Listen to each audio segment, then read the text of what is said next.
কথায় আছে না, শ্বশুরবাড়ি মধুর হাঁড়ি।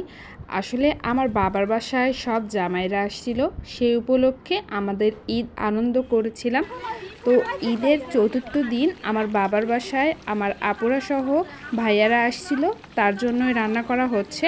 অনেক দিন পর বাবার বাসায় গেলে সব আপুরাও চলে আসে, আর আপুরা আর ভাইয়ারা আসলে বিশেষ করে খাওয়া দাওয়ার আয়োজনটা অনেক ভালো হয়। তো আমিও বাসায় গেলে সবারই আবদার থাকে যে বাসায় গেলে সবাইকে রান্না করে খাওয়াতে হবে। আর এদিকে আমি রান্না পেরে বিপদের মধ্যেই আছি, কারণ বাসায় যখন যাব দেখবেন যে আপু ভাইয়েরা আবদার করে যে আমার হাতে রান্না খাবে।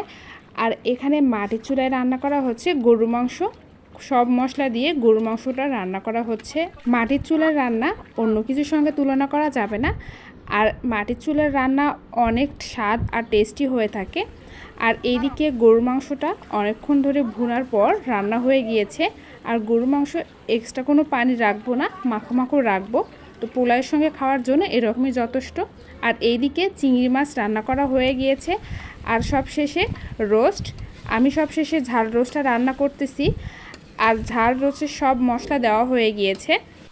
আর সব কিছু পরিপাটি করা সম্ভব না, গ্রামের বাসায় মাটির চুলের রান্না চারপাশ অগোছালো থেকে থাকে। আর জামাইদের জন্য স্পেশালি এই রান্নাগুলো করা হচ্ছে। আর জামাইদের বিশেষ করে শ্বশুর বাসায় অনেক বেশি আপ্যায়ন করা হয়। আর আমার মায়ের জামাইগুলো একটু বেশি আদরে।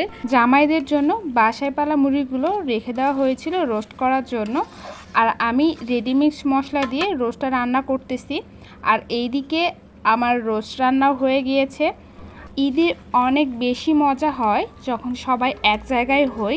আর এক জায়গায় হইলে পরিবারের সকলের সঙ্গে ঈদের আনন্দ ভাগাভাগি করে নিতে অনেক বেশি মজা লাগে। আজকের ভিডিওটা এই পর্যন্তই, ধন্যবাদ সবাইকে।